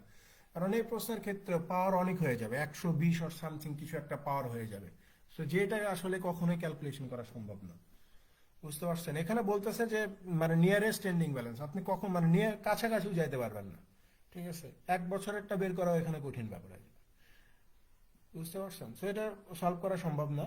পরেরটাতে চলে যান, 16 নম্বর। শুধু উত্তরটা মুখস্থ রাখেন, যে এই ধরনের প্রশ্ন যদি কখনো দিয়ে দেয় উত্তরটা যেন আপনি দিয়ে আসতে পারেন, যে 2708। দেখেন 16তে কি বলা হচ্ছে যে according to a survey of business firms in a certain city, 750 firms offer their employees health insurance, 640 offer dental insurance and 280 offer health insurance and dental insurance. How many firms offer their employees health insurance or dental insurance? বলতেছে যে কোন একটা সিটিতে একটা business farm আছে, সেখানে জরিপ করে দেখা গেল যে 750টা ফার্ম তাদের কর্মচারীদেরকে হেলথ ইন্স্যুরেন্স দেয়, 640টা ফার্ম ডেন্টাল ইন্স্যুরেন্স দেয়, আর 280টা ফার্ম আছে যারা দুইটাই দিবে, হেলথও দিবে ডেন্টালও দিবে। তো জিজ্ঞাসা করছে যে how many firms offer their employees health insurance আর ডেন্টাল ইন্স্যুরেন্স। তাহলে কতগুলা ফার্ম আছে যারা হেলথ ইন্স্যুরেন্স দিবে অথবা ডেন্টাল, মানে কোনো না কোনোটা দিবেই, কোনো না কোনো কোনো একটা দিবে, যে কোনো একটা দিবেই, হয় হেলথ ইন্স্যুরেন্স দিবে, না হলে ডেন্টাল দিবে, অথবা উভয় দিবে। মূল কথা এখানে এই যে টোটাল কতগুলা ফার্ম আছে এটা জিজ্ঞাসা করছে। তাহলে এটা সূত্র কি জানি আমরা, এ প্লাস বি মাইনাস এই যে বোথ প্লাস কি নান, ঠিক আছে? তাহলে এখানে এ মানে হচ্ছে হেলথ ইন্স্যুরেন্স দেয় এই যে 750 জন রে, ডেন্টাল ইন্স্যুরেন্স দেয় 640 জন রে, উভয়টি দেয় হচ্ছে 280 জনকে, কোনোটি পায় না এমন মানুষ এখানে নাই, তার মানে নান হচ্ছে 0। তো এটা ক্যালকুলেশন করলে টোটাল আপনি পাবেন যেটা চাইছে, যে কতগুলা ফার্ম আছে যারা এই ইন্স্যুরেন্স গুলা দিবে, হয় দুইটাই দিবে না হলে একটা দিবে, কিন্তু দিবেই, দিবে না এমন কোনো কিছু নাই। তাহলে এটা ক্যালকুলেশন করলে কত পাওয়া যাবে? এটা ক্যালকুলেশন করলে কত পাবেন? 700, আমরা যদি 750-এর সাথে 640-কে যদি আমরা যোগ করে দেই তাহলে পাবো 1390। 1390 থেকে 280 বিয়োগ করে দিলে 1110 পাওয়া যাবে। অর্থাৎ এটা ক্যালকুলেশন করলে আমরা এই যে টোটাল পেয়ে যাবো কত, 1110। অপশন সি উত্তর, যে 1110টা ফার্ম আছে যারা তাদের কর্মকর্তা কর্মচারীদেরকে হয় স্বাস্থ্য বীমা না হলে ডেন্টাল ইন্স্যুরেন্স অথবা উভয়টি প্রদান করবে। 1110 হচ্ছে এই প্রশ্নের সঠিক উত্তর।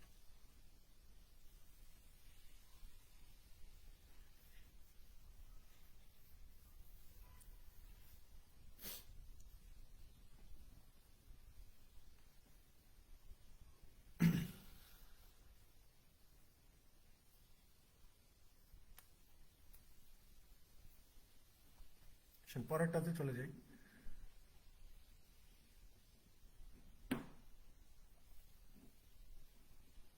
দেখেন এখানে বলা হচ্ছে যে mister X can finish a work in 6 days and mister Y can finish the same work in 80 days। বলতেছে যে এক্স একটা কাজ 6 দিনে করে, ওয়াই একটা কাজ 8 দিনে করে। How long will it take to finish the work together? যদি এক্স আর ওয়াই কাজটা যদি একসঙ্গে করে তাহলে কতদিন সময় লাগবে? তাহলে এখানে টোটাল কাজের পরিমাণ কত? আমি কি শিখাই দিছি যে দিনের সংখ্যাগুলোর লসাগু করলে কাজের পরিমাণ পাবেন। তো 6 আর 8 এর লসাগু কত? 24। তাহলে এখানে টোটাল কাজের পরিমাণ হচ্ছে 24 ইউনিট। যে কাজটা এক্স 6 দিনে করতে পারে, 6 দিনে 24 করলে একদিনে যেটা করে সেটা ইফিসিয়েন্সি। 6 দিনে 24 করলে একদিনে কত করবে? এই যে 4, তার মানে এক্স এর ইফিসিয়েন্সি 4। ওয়াই 8 দিনে 24 করতে পারে, একদিনে কত করতে পারবে? 3 করতে পারবে, তার মানে এটা হচ্ছে ওয়াই ইফিসিয়েন্সি। তো প্রশ্নে জিজ্ঞাসা করছে যে এক্স আর ওয়াই যদি একত্রে এই 24 ইউনিট কাজ করতে চায় তাহলে কত সময় লাগবে? তাহলে এক্স আর ওয়াই একদিনে কত করতে পারে? এক্স করতে পারে 4, ওয়াই করতে পারে 3। তাহলে এই যে 24/7 ইজ ইকুয়াল টু কত? 3 সমস্ত 3/7 দিন। কোথায় উত্তর? এই যে অপশনিতে, যে এক্স আর ওয়াই যদি একসঙ্গে কাজ করে তাহলে কাজটা 3 সমস্ত 3/7 দিনে শেষ হয়ে যাবে।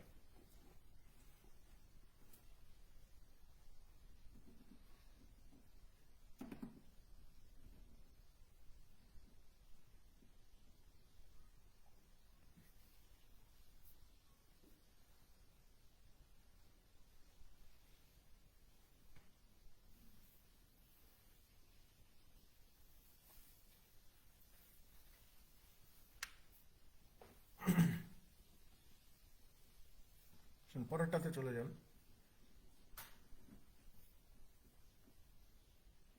দেখেন 18তে কি বলা হচ্ছে যে what is the width of a rectangular field whose length is 70 feet more than its width and the perimeter is 500 feet. বলতেছে যে একটা আয়তক্ষেত্রের প্রস্থ হবে, দৈর্ঘ্য হবে প্রস্থের চেয়েও 70 ফিট বেশি।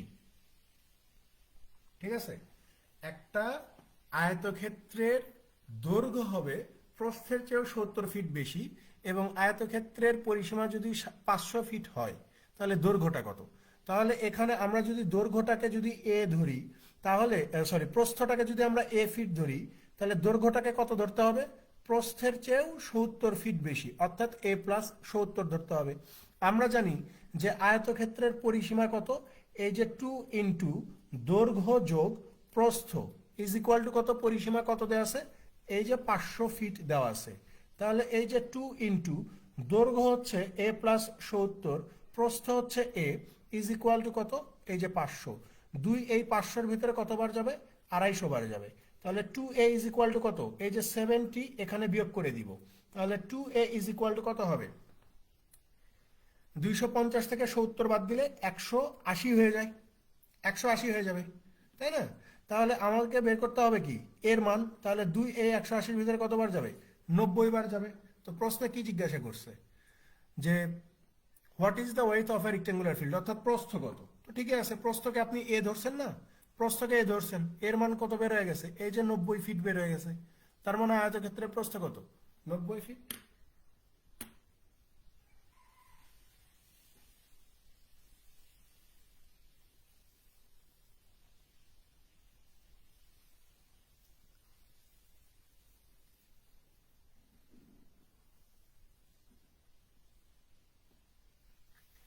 ভাই বাংলাদেশ ব্যাংকে আয়তক্ষেত্র আর বর্গক্ষেত্র এটা থেকে প্রশ্ন হবেই। ঠিক আছে, আয়তক্ষেত্র আর বর্গক্ষেত্র থেকে প্রশ্ন হবেই হবে। এটা এখন যেই পরীক্ষা নেক না কেন, এবং এই দুইটা জিনিসই সহজ।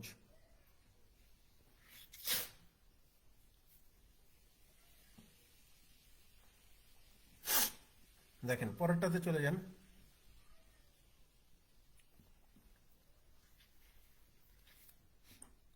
দেখেন 19 নম্বরে বলা হচ্ছে যে a father is 32 years older than the sun. বাবার বয়স হচ্ছে ছেলের বয়সের চেয়ে 32 বছর বেশি। ইন 7 ইয়ার্স, 7 বছর পরে, the father's age will be 5 years more than twice that of the son. বলতেছে যে 7 বছর পরে বাবার বয়স হবে পুত্রের বয়সের দ্বিগুণের চেয়েও 5 বছর বেশি। 7 বছর পরে বাবার বয়স হবে পুত্রের বয়সের দ্বিগুণের চেয়েও 5 বছর বেশি। The age of the father 3 years from now will be। তাহলে এখন থেকে 3 বছর পরে বাবার বয়সটা কত হবে? এখন থেকে 3 বছর পরে বাবার বয়স কত? তাহলে আমরা যদি ধরি যে ভাই পুত্রের বয়স হচ্ছে x বছর, তাহলে বাবার বয়স কত? 32 বেশি, অর্থাৎ x প্লাস 32। এখন বলতেছে যে 7 বছর পরে, এই যে ইন 7 years, 7 বছর পরে পুত্রের বয়স হবে x প্লাস 7, আর বাবার বয়স কত হয়ে যাবে? বাবার বয়স কত হবে? আপনি বলবেন যে x প্লাস 32 আর 7 যোগ করে দিলে x প্লাস 39 হবে। কিন্তু বলতেছে যে 7 বছর পরে বাবার বয়স হবে পুত্রের যে বয়সটা আছে, এই যে পুত্রের বয়সের দ্বিগুণ, দ্বিগুণের চেয়েও 5 বছর বেশি, অর্থাৎ পুত্রের বয়সের সাথে 2 গুণ করার পরেও এটা বাবার বয়সের সমান হচ্ছে না, বাবার বয়স 5 বছর বেশি হয়ে যাচ্ছে। সো আমরা যেহেতু এখানে ইকুয়েট করব, বাবার বয়স আর ছেলের বয়সটাকে সমান করব, তাই পুত্রের বয়সকে দ্বিগুণ করার পরেও যেহেতু বাবার বয়স 5 বেশি হচ্ছে, তাই আমরা ওই 5 বছরকে এই পুত্রের বয়সের সাথে যোগ করে দিব।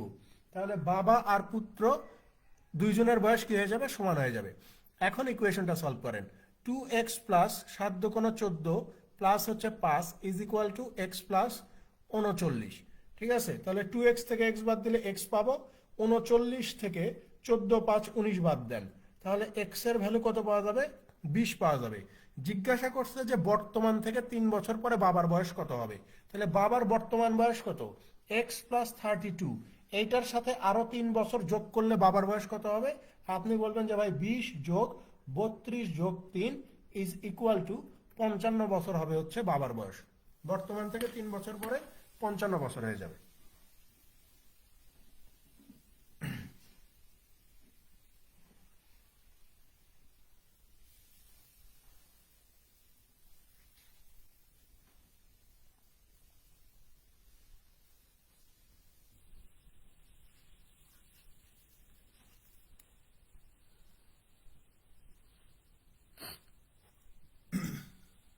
পরেরটাতে চলে যাই, 20 নাম্বার।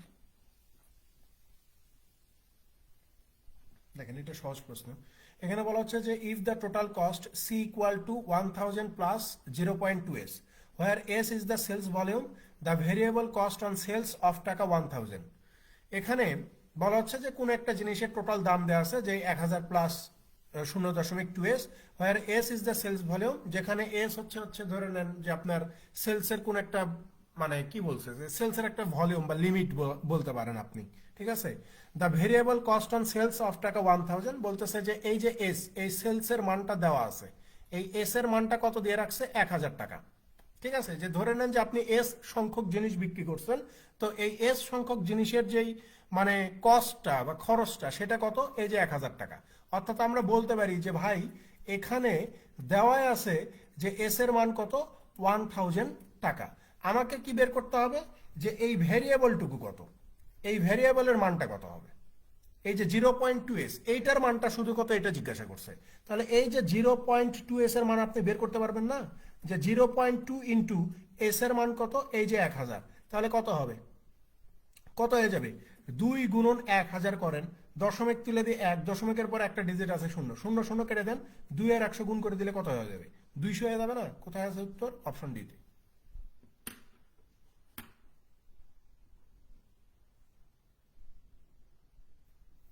যেখানে আপনার ওই যে এস একটা ভেরিয়েবল যার যে ভ্যালুটা সেটা হচ্ছে 200।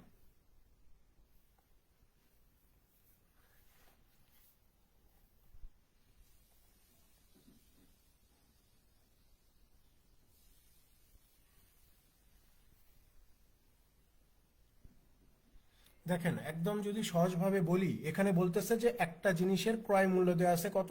1000 প্লাস 0.2s। এখানে এই যে where s is the sales volume, মানে আপনি আসলে কত টাকার জিনিস বিক্রি করছেন বা কত পরিমাণ জিনিস বিক্রি করছেন সেইটা।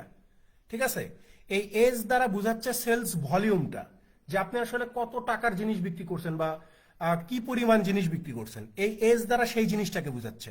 ঠিক আছে, এই যে S is the sales volume মানে আপনি কত টাকার জিনিস বিক্রি করছেন এই জিনিসটা বোঝাচ্ছে। The variable cost on sales of টাকা 1000, এটা আবার বলেও দিচ্ছে, এটা আপনাকে আবার বলেও দিচ্ছে যে এই যে ভেরিয়েবল, এসটা ভেরিয়েবল না, একটা চলক। তো এটা যদি একটা ইকুয়েশন হয় তাহলে এস এখানে একটা চলক, তাহলে এই চলকের মানটা কত বলতেছে যে 1000 টাকা, অর্থাৎ এই এস এর মান হচ্ছে 1000। এস এর মান কত? 1000। তাহলে এস এর মান যদি 1000 হয়, এস এর মান যদি 1000 হয়, তাহলে 0.2 এস এইটার মান আপনি বের করতে পারবেন না? এটার মান আপনি বের করতে পারবেন না? এইটার মান আপনাকে বের করতে বলতেছে। তাহলে 0.2, তাহলে এস এর মান দেয়া আছে যে এস যে সেলস ভলিউম যার মূল্য কত, এই যে 1000 টাকা। তাহলে এই যে 0.2 গুণন হচ্ছে 1000, 0.2 এর সাথে 1000 গুণ করলে এই যে 200 পাবেন। তার মানে এই যে এস এর ভ্যালুটা সেটা কত? 200 টাকা। এখানে একদম পিওর বাংলা করাটা একটু কঠিন, ঠিক আছে? মানে একদম বাংলা করাটা একটু টাফ হয়ে যায়।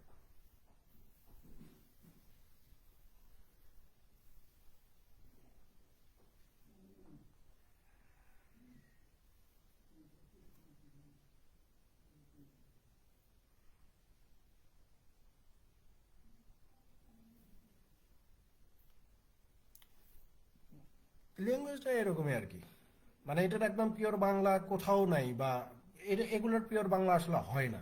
আপনাকে জিনিসগুলো করে নিতে হবে। সেটা 21 নম্বরে চলে যান।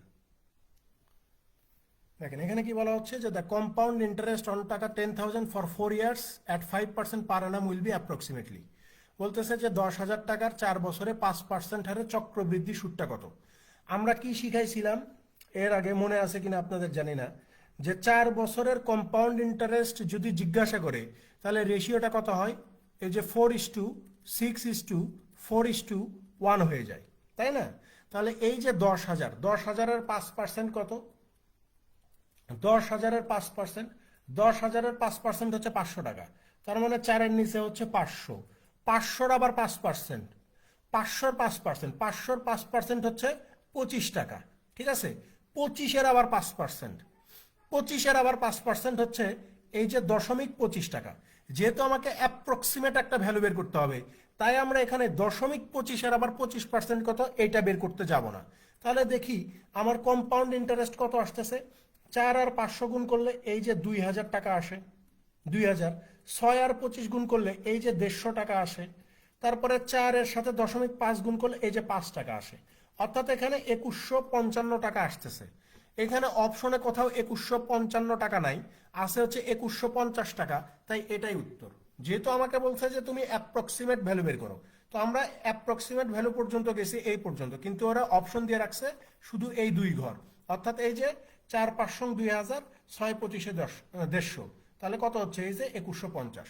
অর্থাৎ দুই ঘর পর্যন্ত গেলে আমরা অপশনে উত্তর পেয়ে যাচ্ছি যে এখানে কম্পাউন্ড ইন্টারেস্ট হচ্ছে আমার 2,150 টাকা।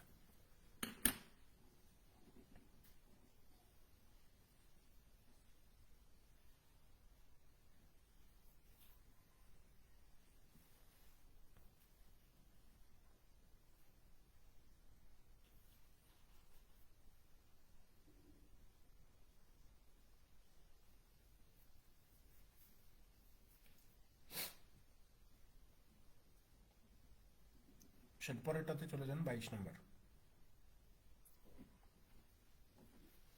দেখেন এখানে কি বলা হচ্ছে যে in a new production process the number of units produced during the first week was 450 if the efficiency gradually increases so that 10 additional units can be produced each week, how many will be produced in the 10th week? দেখেন খুব সহজ math. এখানে বলা হচ্ছে যে ধরেন যে কোন একটা জিনিস প্রডিউস করতেছেন, তো প্রথম সপ্তাহে আপনি কত প্রডিউস করছেন? 450 ইউনিট। এবং আপনাকে বলা হচ্ছে যে প্রতি সপ্তাহে এই প্রোডাকশনটা আপনার ইনক্রিজ হচ্ছে 10 ইউনিট করে। অর্থাৎ আপনি যখন দ্বিতীয় সপ্তাহেরটা বের করবেন তখন এই 450-এর সাথে আরো 10 ইউনিট বৃদ্ধি পেয়ে 460 হবে। অর্থাৎ প্রতি সপ্তাহে আপনার প্রোডাকশন 10 ইউনিট করে বৃদ্ধি পাবে। অর্থাৎ এই যে তৃতীয় সপ্তাহে এটা 470 হয়ে যাবে, চতুর্থ সপ্তাহে এটা আপনার 480 হয়ে যাবে, ঠিক আছে? পঞ্চম সপ্তাহে এটা আপনার 490 হয়ে যাবে। তো এই রকম করে করে দশম সপ্তাহে আপনার প্রোডাকশন ইউনিট কত হবে এটা জিজ্ঞাসা করছে। তো পঞ্চম সপ্তাহে যদি 490 হয়, ষষ্ঠতে কত হবে? 500 হবে। সপ্তমে কত হবে? 510। অষ্টমে কত হবে? 520। নবমে কত হবে? 530। এই যে দশম সপ্তাহে হয়ে যাবে কত? 540। এই যে উত্তর হচ্ছে আপনার 540, ঠিক আছে? উত্তর কত? 540। জিজ্ঞাসা করছে যে দশম সপ্তাহে আপনার প্রোডাকশন ইউনিট কত, এই যে 540, কারণ প্রতি সপ্তাহে আমার 10 10 করে বৃদ্ধি পাইছে। এখন যদি চিন্তা করেন যে ভাই এখানে যদি বেশি বলতো, 20তম সপ্তাহে কত, 40তম সপ্তাহে কত, বা 50তম সপ্তাহে কত, দেখেন এখানে আমরা এই যে ফার্স্ট টার্ম বা প্রথম পদ আমরা জানি কত, 450। কমন ডিফারেন্সটাও আমাদের জানা আছে যে প্রতি সপ্তাহে যেহেতু 10 10 করে বৃদ্ধি পায়, তার মানে কমন ডিফারেন্স 10।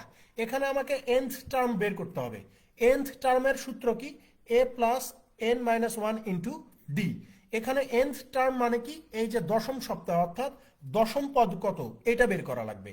সো এ মানে কি প্রথম পদ, এই যে 450, n মানে হচ্ছে 10 মাইনাস 1, ডি মানে কত, এই যে কমন ডিফারেন্স হচ্ছে 10।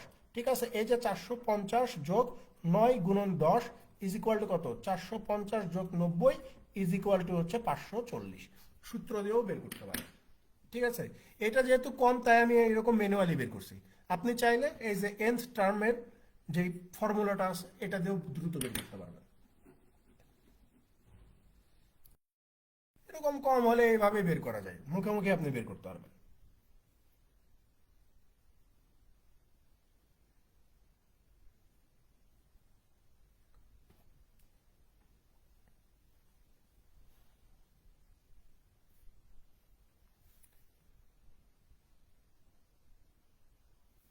ওখানে কত ছিল জানি, 25-এর 5% না,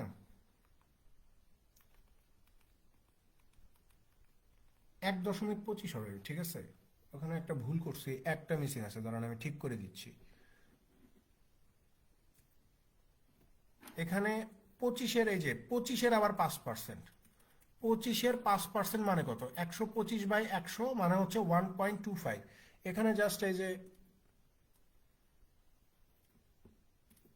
1 মানে 25-এর 5% হচ্ছে 1.25। ঠিক আছে, এই যে 4 আর 1.25, এই যে 5 হয়ে যাবে। ঠিক আছে, 1.25, এটা আমি শুধু 0.25 লিখছিলাম। যদিও এই পর্যন্ত আমার লাগতেছে না, মানে আমি 2 ঘর পর্যন্ত গেলেই 2150 পেয়ে যাচ্ছি।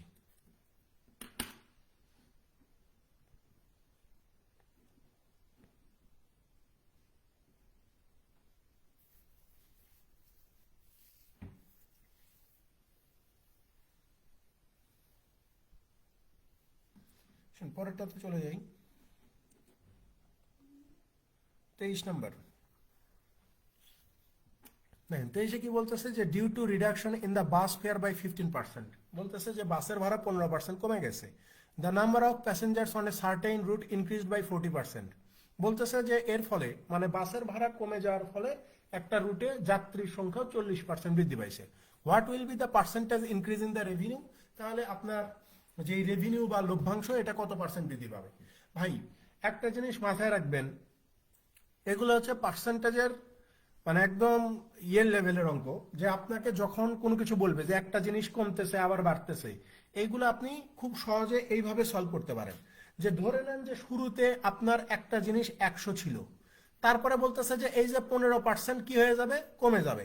তাহলে 100 থেকে 15% কমে দিলে হয়ে যাবে কত, 85 হয়ে যাবে।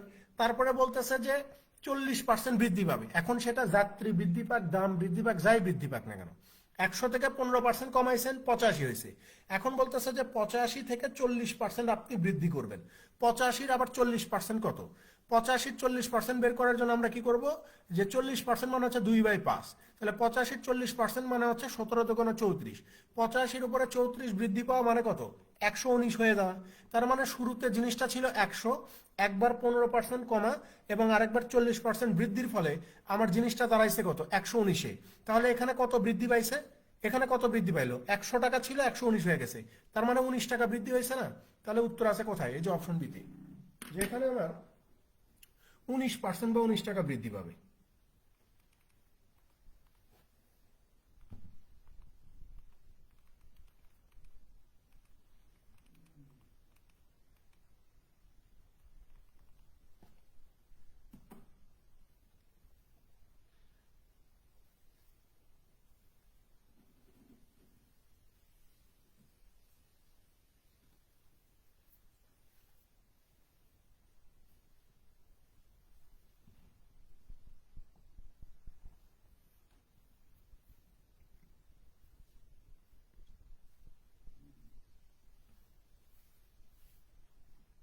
আসেন লাস্ট ম্যাথে চলে যাই, 24 নম্বর।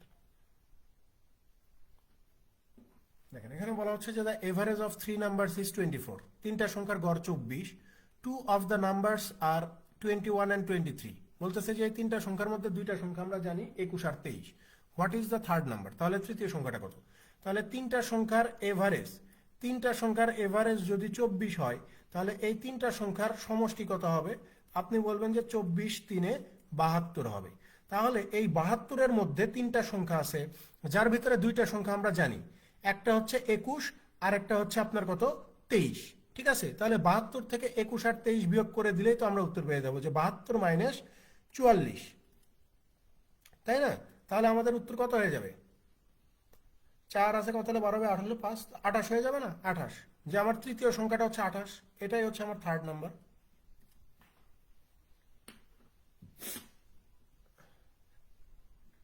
তৃতীয় সংখ্যাটা হচ্ছে 28।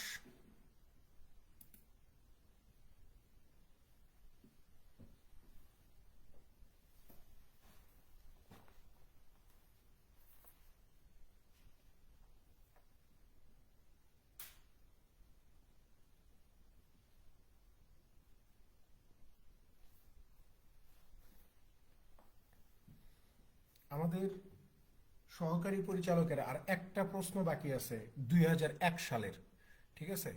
আর ওইদিকে মানে আগের গুলাতে 1986, 2000 নাকি 1988-তে যে পরীক্ষাগুলো হয়েছে সেখানে গণিত থেকে কোনো প্রশ্ন হয়নি। ঠিক আছে, মূল কথা আজকে আমাদের 15 নম্বর ক্লাস, কালকে আপনারা ক্লাস করতে পারবেন? বুধবার কালকে যদি ক্লাস করেন তাহলে সহকারী পরিচালকের প্রশ্নগুলো আমাদের শেষ হয়ে যাবে। তারপরে থাকবে অফিসার আর ক্যাশ অফিসারের। না, ফ্রাইডেতে ক্লাস দিব না, ফ্রাইডেতে তো আপনাদের পরীক্ষা আছে, ফ্রাইডেতে আমরা ক্লাস দিব না। ঠিক আছে, শুক্রবারে ক্লাস দিব না, নিশ্চিন্তে থাকেন। বড় বড় পরীক্ষার আগে আমরা এমনিতেই বন্ধ দিই, এটা নিয়ে চিন্তা করার কোনো কারণ নাই। বড় পরীক্ষাগুলোর আগে আমরা এমনিতেই বন্ধ দিয়ে দিব। আপনারা যদি বলেন যে বৃহস্পতিবারে সকালে ক্লাস, তো কারণ পরীক্ষা দিতে যান অনেকেই রাতের বেলা, এই জন্য বৃহস্পতিবারটা মানে এই ব্যাচের জন্য আমরা রাখি। যে ব্যাচগুলো রাতে হয় সেইগুলো আমরা বৃহস্পতিবার ক্লাস নিই না। যে রাতে অনেকেই যায় ঢাকায়, সারা রাত জেগে যাবে, আমার ক্লাসে যদি করে তাহলে ঢাকায় আবার যাবে কখন? ঠিক আছে, কালকে তাহলে ক্লাস নিই, তাহলে আমাদের সহকারী পরিচালকের সবগুলা প্রশ্ন শেষ হয়ে যাবে।